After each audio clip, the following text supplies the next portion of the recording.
Hey, it's Kaero. Welcome back to the channel. Today we are doing another video where we are generating and rating a full deck of artificial intelligence generated magic cards powered by Urzas A.I. If you want to go to Urzas.ai, you can do it too. But today we're going to see how this deck is. This is an Is It deck, meaning that it's blue-red. I have not seen any of these cards yet. I'm not going to give them numerical ratings, but we're just going to go through and see how good they are and see if there's any funny ones or see if there's any playable ones. Or maybe some busted ones. So, without further ado, let's get started. Hope you enjoyed the video. Thanks for hitting the thumbs up and subscribing. And here we go. First card we have is Acolyte's Alms. You can play either a blue or a red for this. It's a Goblin Artificer, 1/1, so Goblin type could matter. Acolyte's Alms enters the battlefield with 2 charge counters on it. Tap to add 1 colorless mana, and tap to put a charge counter on Acolyte's Alms. But it doesn't really say what you can do with the charge counters, so I feel like you have to have something else. Maybe there's another card in this deck that has charge counters or can take advantage of those. But for now, he just builds up charge counters without anything to do. He gets all dressed up, he has nowhere to go. The flavor text is: the wretched conditions of the Caldwell ruins give the goblins of Everness fertile soil to sow their fields of corruption. Fields. Not growing corn, we're growing corruption today. Okay, cool, we'll see how it goes. Next one is Pathbreaker, Path Cutter. Oop, let me pull that down a little bit. We can see it. Pathbreaker, Path Cutter. 1 red or a blue. 1/2. Other ally gain. At the beginning of each upkeep, you gain 1 life. So we're just going to say other allies. So if we see any other allies in this deck, they themselves gain the ability. At the beginning of each upkeep, you gain 1 life, so your opponent's upkeep too. That's pretty cool for a 1-drop to every turn cycle gain 2 life. And if you have, if you have a bunch of allies on the field, you can gain a lot of life with this. This is a pretty good card. Flavor text is: the Inquisition takes all manner of witnesses. That is scary because it's so ambiguous. I like Pathbreaker, Pathcutter. Next up is Fogbank Spirit. 1 blue, 1 generic. For a 1/2, tap 1 blue, prevent the next 1 damage that would be dealt to any target this turn. And not very good. Let's move on. Flavor text is: though her creators left the progeny an incorporeal pair of genies, 1 remained. She did not lack of cunning. Pretty cool art, though. A pretty boring card. Here we go. Here's something interesting. A gold card. It is red. It is blue. It's a Goblin Shaman. So, we've had 2 goblins so far. 3 goblins so far. And 1/1. Sulphurous Springs is the ability. 1 blue, 1 generic mana. Discard this card. That's what the ability means. Discard it, search your library for a card, reveal it, put it in your hand, then shuffle. Okay, so it's a 2 mana 1/1 that, you have to discard this. So it's like cycling, but you get to go grab any card you want. Pretty good. You can make a 1/1 goblin, or you can just pay 2 to discard it, go grab something. So it's a cool tutor. That's pretty good. Deadlock Fiend flavor text: with fangs sharp enough to split metal, you wouldn't be seen dead here.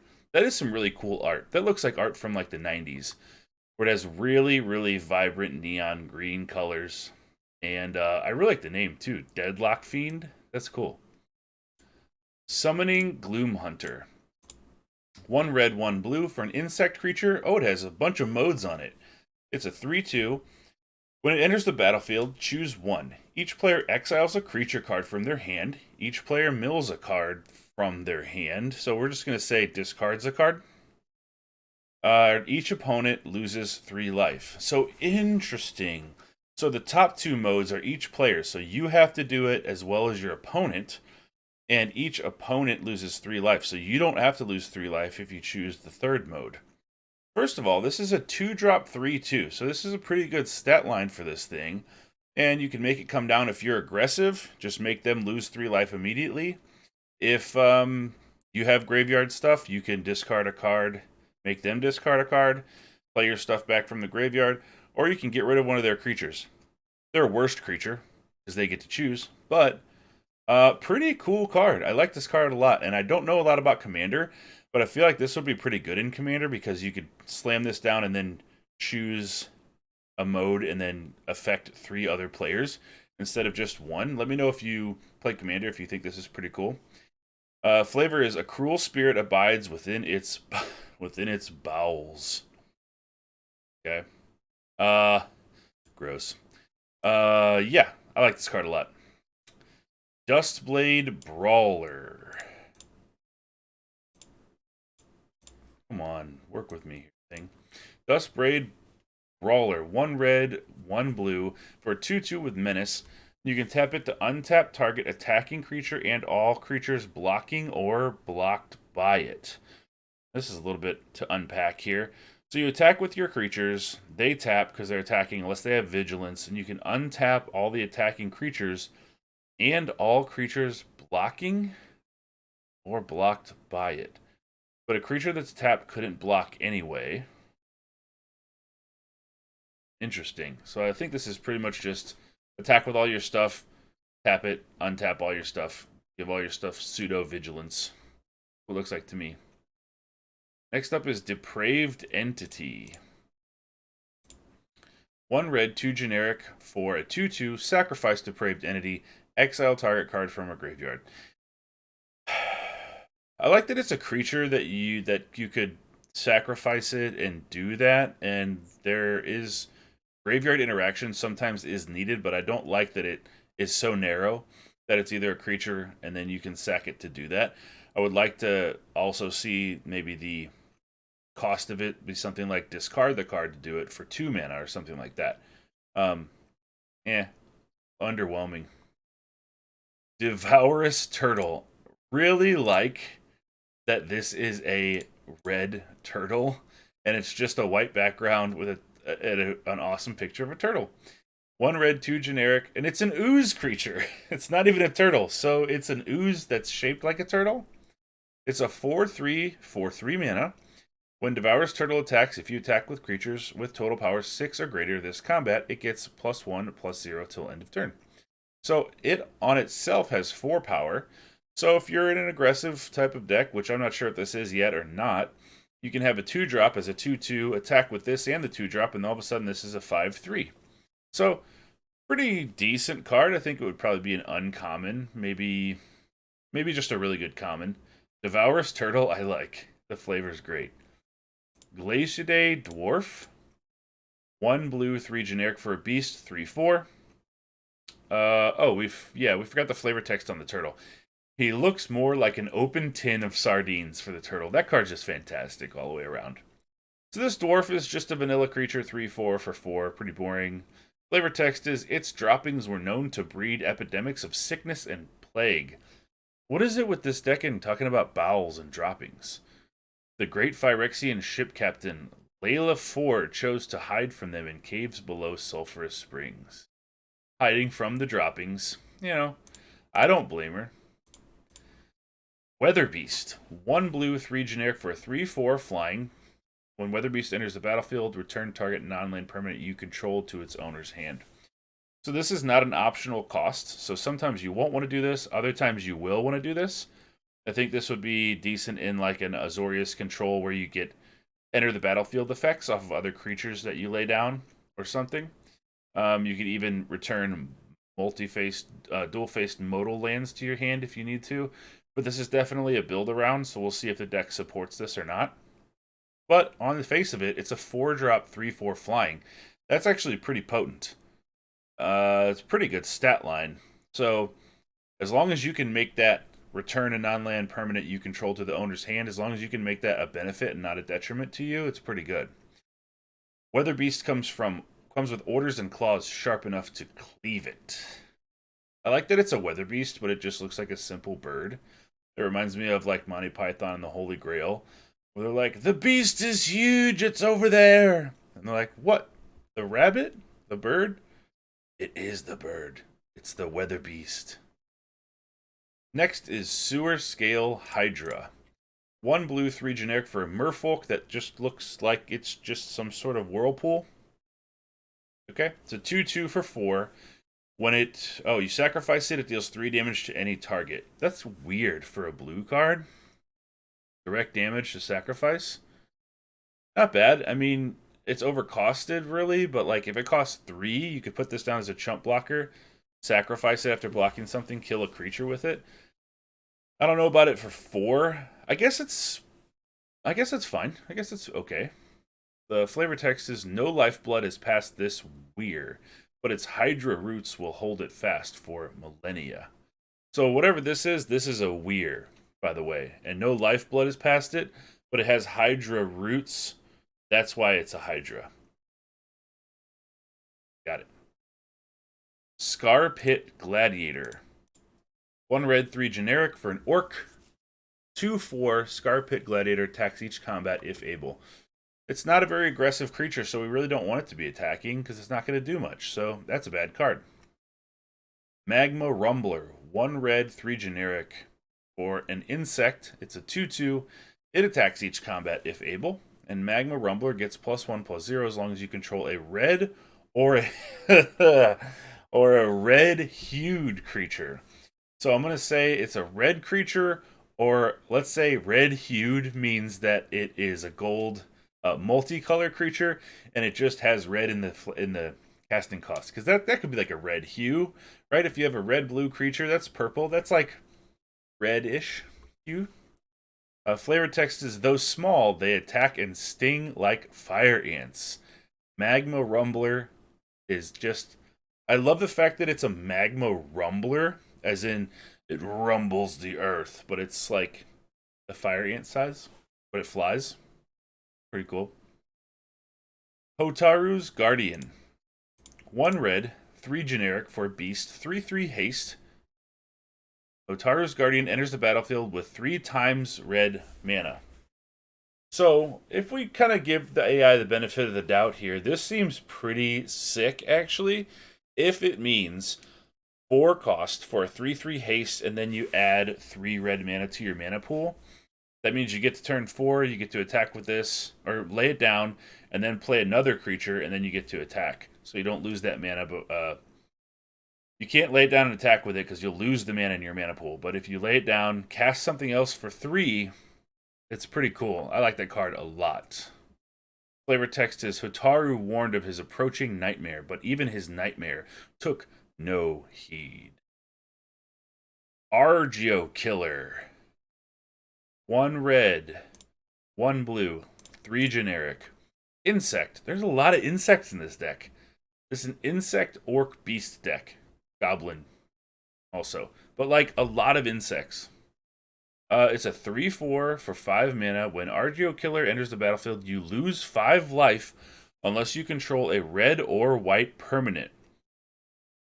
That should not really be a problem because there's a lot of red permanents in here. There's no white, but man, it costs 5, doesn't have any combat abilities, and it's all downside unless you control a red permanent.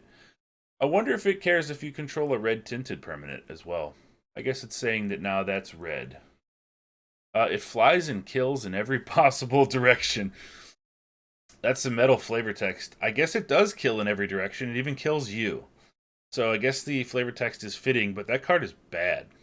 That's a really bad card. Like, playing this and losing 5 life, that's crazy bad. Sage of Thorns. 1 red, 5 generic for human druid. I think that's our first human. 3/4, tap it, prevent the next 2 damage that would be dealt to any target this turn. That's not bad. And then double green, 2 generic. Sage of Thorns deals damage to any target equal to the number of cards in your hand. That's not a bad ability, but it's weird because we're not going to be able to play it in this deck. Now, if we rate this card, if it was in a Gruul deck, how much damage do you think you can get off of that? Probably like 3 on average. But it is repeatable. It does cost 4 mana. And it also can just tap to prevent the next 2 damage. That card's not bad. If that card costs like 5, that would be pretty good. But 6 is a little steep for it. But it's not good in this deck. Oh, what's the flavor? She breathes spores into her neighbors to infect them with deadly parasites. Oh, straight to the point on that one, right? Howdy, neighbor. Spore. Winds of the Plenty. 1 red, 1 generic for sorcery. Sulphurous Springs deals 1 damage to each of up to 3 target creatures and or planeswalkers. Hellbent. If you have no cards in hand, exile Sulphurous Springs instead of putting it anywhere. Alright, so let's go benefit of the doubt here and say that it means that this card does 1 damage to each of up to 3 target creatures or planeswalkers for 2 mana. At sorcery speed, it would be better if it was an instant, obviously, but this is a sideboard card. If you're playing against like a token deck or something, you could potentially kill 2 or 3 things with this, especially if an opponent brings a powerful planeswalker in, uses an effect, and has the planeswalker go to 1 loyalty. This could damage some people, but it's extremely situational. There's a lot of times where this card is dead in your hand. Flavor text is, as he whispered the spell's words, Sorin remembered another promise that his mentor had made. I like that Sorin is doing the Winds of the Plenty Sulphurous Springs. Cool. Incinerate. Let's see if this is close to actual Incinerate. 1 red, 1 generic. Deals 4 damage to target creature and each other creature that shares a color with it. Holy God. 2 mana. If you're playing against a mono-colored deck, this just decimates everything. Even if it's a dual-color deck, there's going to be at least another creature that shares a color with it. But, ooh, there's a biggie. If you're playing against red and blue, and you have red creatures out, and it hits your creatures too. So I think it's still incredible. Still very good because you get to choose like, oh, well, it's going to hit our creatures, so there's a big downside there, so let's not cast it. It's not like you have to cast it, but this thing is crazy. If you just play some blue stuff, they're playing green, you just smoke like 3 creatures for 2 damage. Yeah, that's good. Flavor text is, a harsh-voiced whisper was his only answer to his burning questions. We are Wrath. I have not told you my name. Rot into life. Target creature gets +2/+0 till end of turn. Costs 2 mana. It's a sorcery. When you control a green or white permanent, Rot into life deals damage equal to its toughness to that creature's controller. Interesting that it says when you control a green or white permanent. So I'm going to give it the benefit of the doubt and say it means if you control a green or white permanent, it deals damage equal to its toughness to that creature's controller. So this is weird because you want to play this on your creature to give it +2/+0 so it can do damage to your opponent. But if you have a green or white permanent, then you take damage based on its toughness. You could play this on an opposing creature when it's your turn and they can't attack you, and then just make them take damage based on their creature's toughness, but only if you control a green or white permanent, which would be impossible in this deck so far. Unless we had some card that steals a green or white permanent or something like that. This card is weird. I don't really like it. Well, actually, if you don't control a green or white permanent, it doesn't do that damage, so it's just a sorcery +2/+0, which is still not good. The flavor is endeavor at all costs. Always think ahead. Anaphenza, assumptress. What is an assumptress? Just a person who assumes as a profession? Alright, next one is Blessed Forgiveness. 1 red, 1 blue, sorcery. Sacrifice Blessed Forgiveness. Target player mills X cards, where X is the number of attacking creatures you control. Wow, this is bad. Usually you want to either mill your opponent or you want to kill them with creatures. I've never seen a card that is mill your opponent, but you also, its effectiveness is based upon how many creatures you can attack with. That seems pretty bad. The army and leadership forged on Teferi's shoulders serve as an inspiration for all to emulate. What's going on with this art? Does that look like the human body to you? It kind of struck me that way. But maybe it's just like a rock face or something. Let me know what you think in the comments. Oh, Borborygmos. Very cool. 2 red. Sorcery. Warborigmos deals 4 damage to target creature and you gain 4 life. That's a pretty good card. 4 damage to a creature and gaining 4 life in red. That's cool. I like that a lot. And I like that it's named Warborigmos. Flavor text is, it rolls like a mortar and swings like a catapult. It certainly does. It can swing 8 life for 2 mana. Chain Reaction. 2 red, 3 generic. For sorcery, Chain Reaction deals X damage divided as you choose among any number of target creatures, where X is 3 plus the number of Chain Reaction targets you control. Whoa. So X damage divided, where X is 3 plus the number of Chain Reaction targets you control. So does that mean that X will always be equal to 3 unless you target one of your own creatures, and then it's 4? So say you have a 2/2 and your opponent has a 3/3. No, you have a 2/2. Your opponent has a 2/2. 2 2/2s. I don't know. My brain hurts, but it looks like it's 3 damage, but the damage goes up for every time that you target one of your own permanents, and you'd only want to do 1 damage to each of your permanents. So that kind of like, what is the point? Unless you have a Brash Taunter or something that you want to damage on your turn. But if we look at it on the face of it, 5 mana sorcery, 3 damage divided among any creatures is pretty bad. If you could find a way to break this, where you had something that whenever your creature took damage, it amplified it somehow or spread it out against other things, it might be good. Let me know what you think in the comments.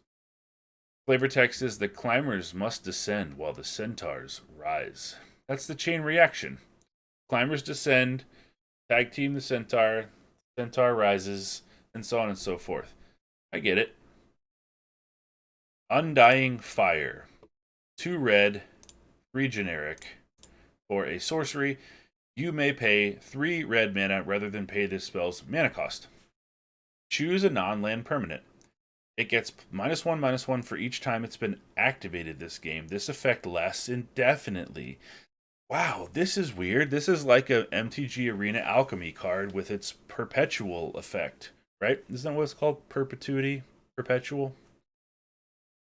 So this is weird. It's 5 mana, so you can play this in a multicolor deck. If you only have 2 red mana, it costs 5. But if you have the ability to pay 3, you can just pay 3 red. Choose a non-land permanent. -1/-1 would only work on creatures. So, or vehicles. Anything with power and toughness. For each time it's been activated this game, meaning for each time that the creature has used an activated ability. Or if this was on a vehicle, does that mean that each time it was crewed, that's like activated, right? This is odd.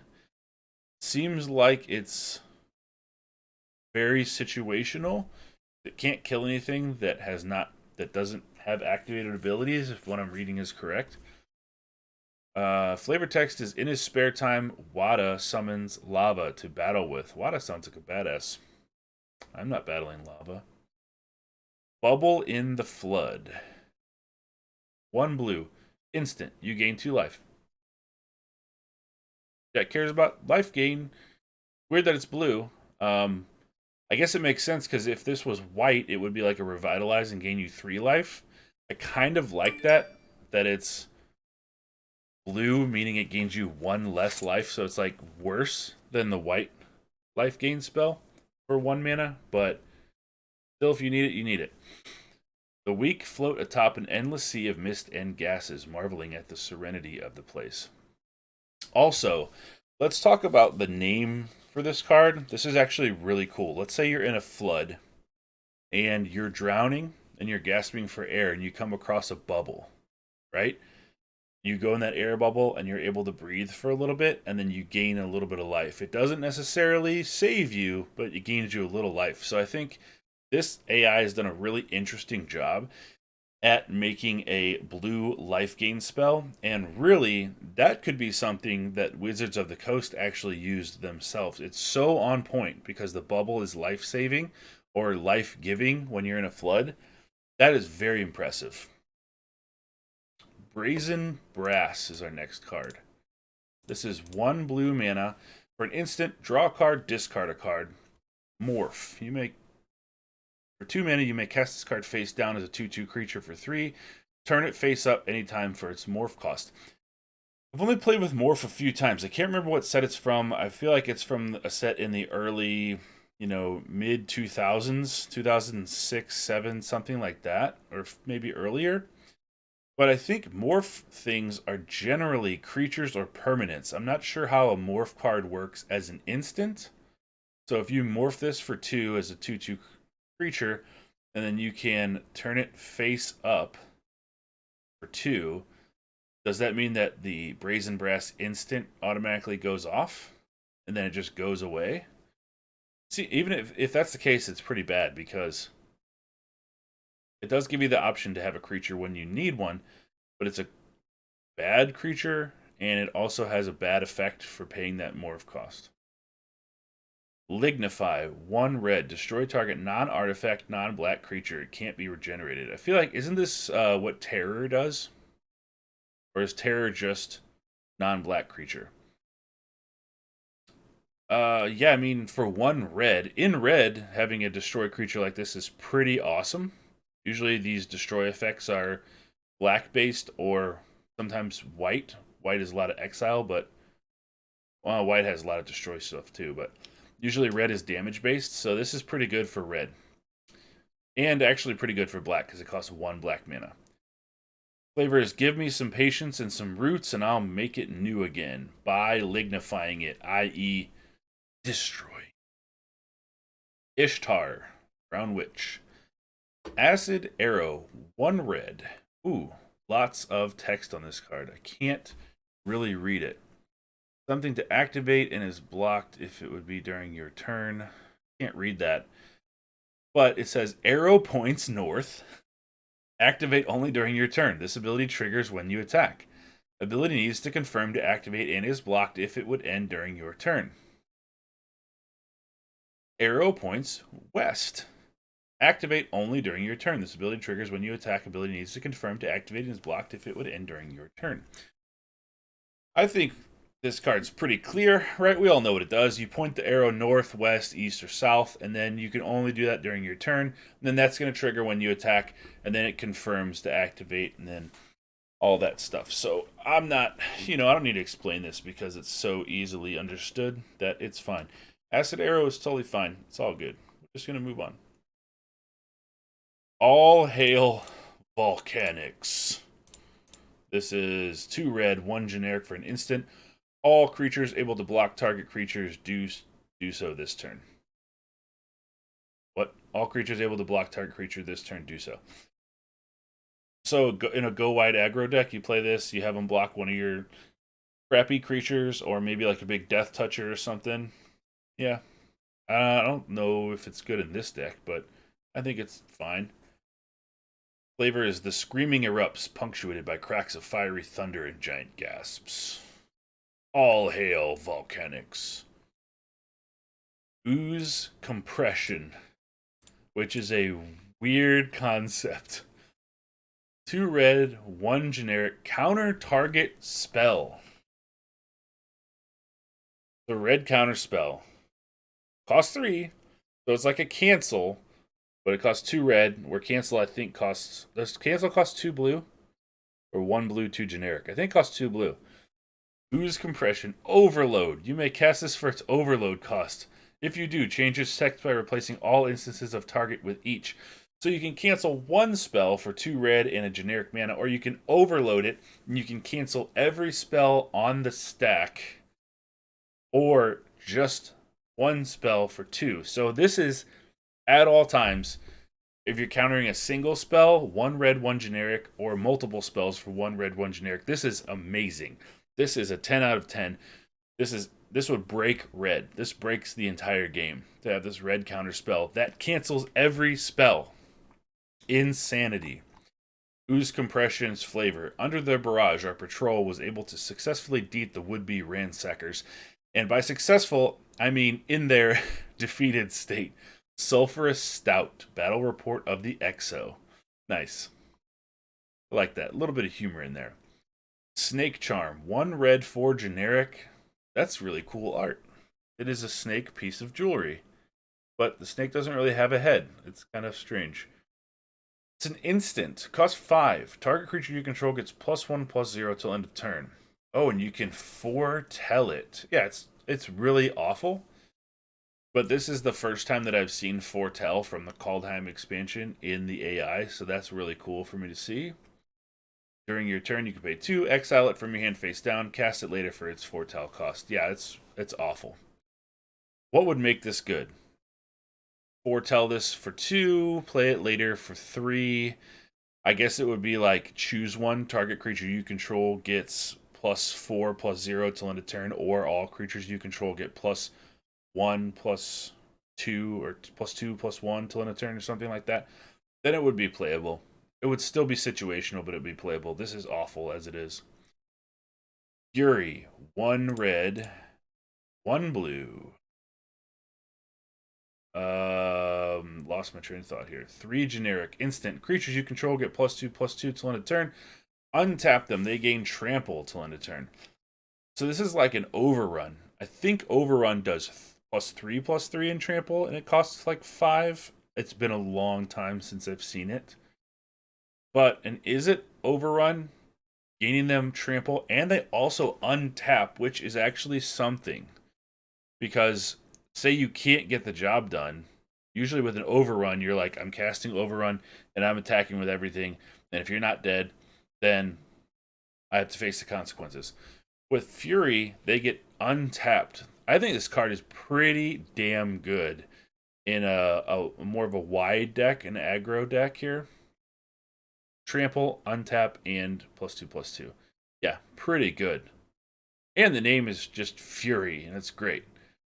And the art is fantastic too. It's a stream in a forest that looks like it's raging a little bit. The forest is on fire. It does invoke Fury. Like, that could be a legitimate painting that's just titled Fury, and I would love that. I love that art so much. Flavor is, it likes to spread disease, toiling on unending assignments, but sometimes even an unwitting mule knows its purpose. Okay. Ordeal of Dusk Spears. 1 red, 5 generic instant. Choose one. Put 2 +1/+1 counters on each of them, then draw 2 cards. Choose one, and then on each of those one, and don't ask me what one is, because I don't care. If it's a creature, artifact, whatever. Choose one land. Choose one sorcery. Put 2 counters on each of them, then draw 2 cards. Can't really be played, but let's say it says choose a creature, put 2 counters on it, then draw 2 cards. For 6 mana, it just doesn't do enough, right? Just adding 2 counters to a creature and drawing 2 cards. You want this, you'd rather see these 2 cards broken apart, where one costs 3 and draws 2 cards, and then the other costs 2 or 3 to choose a creature and put counters on it. I do like the fact that it's instant, but it's way too expensive.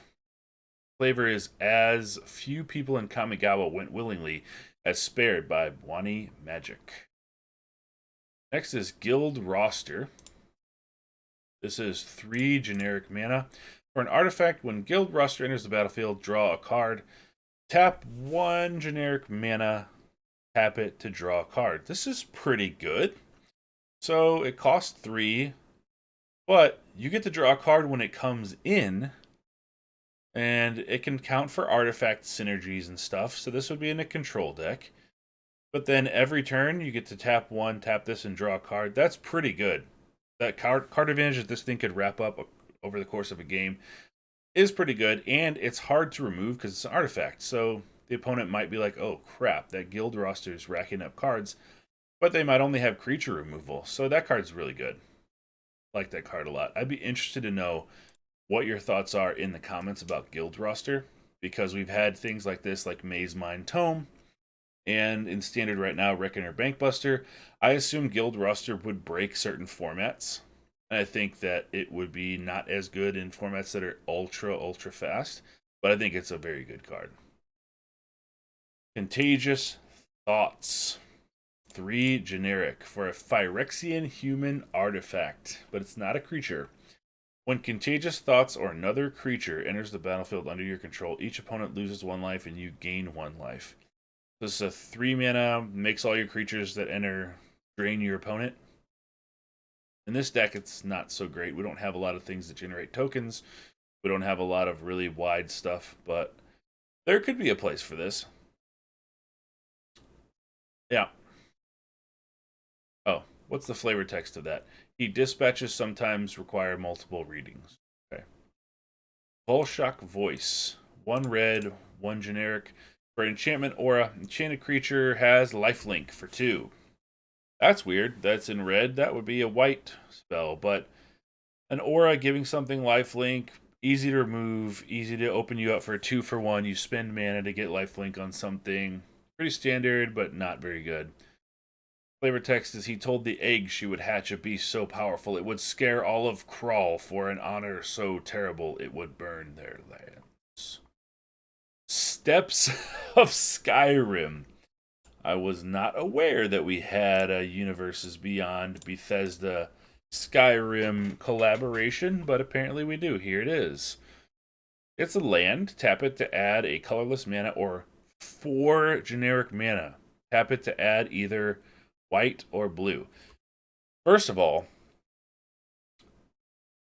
this card's bad, but because it costs so much to add a white or blue mana. But I do like that white or blue is on the Skyrim card. Because it's ice, and it's snow, and it's great. It's awesome flavor. What's the flavor text on the Skyrim card? Each generation, those who follow Melandra will claim her body and fight in her name. They will pay with their souls. I wonder if Melandra is an NPC in Skyrim anywhere. I don't know, but I really... Can you imagine if they did a Universe Beyond for Skyrim? How many cards that they would sell? Wizards. If you do that and you see this video, just give me like a tag. Just tag me in your thing and be like, it was inspired by him. And then people will subscribe and it'll be great. Awesome. I'll collab with you. You heard it here first. Skyrim, Universes Beyond. Islands that are very beautiful. Oh, that one's cool. So these are photorealistic, and then we have this one, which is kind of like cartoony. Like that one a lot. There's another cartoony one. Another one. That one's really cool. That one's sweet. So, the rest of them are lands. If you liked the video, thank you for watching. I appreciate you hitting that thumbs up and consider subscribing. We have, I think, about 20-something videos of rating individual AI cards, and this is the 3rd video rating a deck as a whole. So this deck seemed like there wasn't a ton of synergy anywhere, really. I couldn't even determine really the goal of this deck. I'm not sure if it's supposed to be aggressive or if it's supposed to be more controlling or what have you. If we had a lot more little cheap creatures that had haste and stuff, I could see Fury being really good. But I don't know. Deck seems kind of thrown together, but some of the stuff that the AI did was really, really cool. Like the flood, the bubble in the flood thing, and the Skyrim thing was funny. So, all right, that's it for today. Till next time, good luck in the arena if you're playing arena. Good luck at Friday Night Magic, and I hope you enjoyed.